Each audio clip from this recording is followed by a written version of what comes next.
Vannituba, kõige kallim ja keerulisem projekt. Niimoodi elasin aasta. Õudne, naistel peab ikka nii palju kola olema.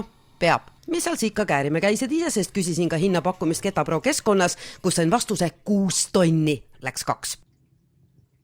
Vaat, ma loodisin. Vanas paneelmajas lood. Ahah.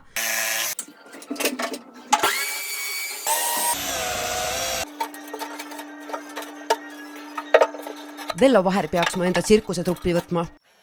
Üks ütles, et tänapäeval enam ei panda voodrilauda klambriga. Aga kuidas siis pannakse? Poes mulle ei tutvustatud. Mul oli algusest peale visioon teha vannituba voodrilaua ja struktuurkrohviga. See klambri värk ikkagi. Põrand, plaat, nõnda lihtsalt lahti koori nagu mandariini, a põranda tasandamist ma pole filminud. Vahepeal seina niiskus kindel pahtel ja TikTokist õpitud tehnika. Sööma peab ka. Kõige tüütum ja raskem ongi igasugune karkass, aga pintslitööd on juba puhas rõõm. Ärge laske ennast eksitada, ma ei plaatinud põrandat, ma pole kunagi midagi plaatinud, PVC panin ilus, pehme, soe. Aga kuhu daam oma träni paneb? Riiulit on vaja. Sellist mahukat. Ütlesin juba, et sööma peab. Nüüd on raske kahurväge vaja. Torutöid ma ei oska, ma pole isegi hankinud vajalikke tööriistu. Villeril on. Vaata, kas sa oled ikka õige ehitaja, ma vaatan. Ei ole.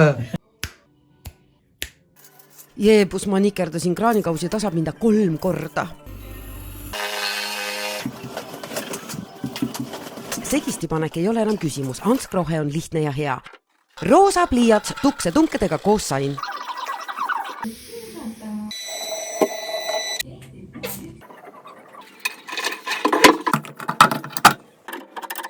Aga kui te arvate, et torud kohe tilgavabaks said, siis ei, 16 korda keerasin lahti kinni. Aga mis selle söögiga ikkagi on?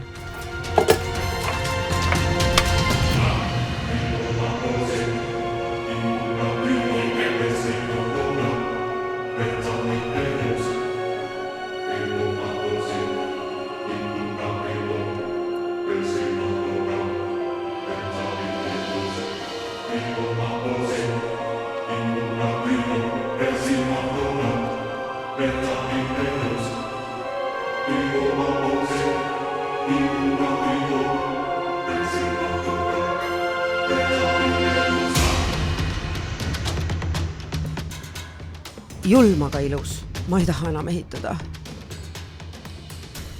Kurat, ma ostsin vana maja.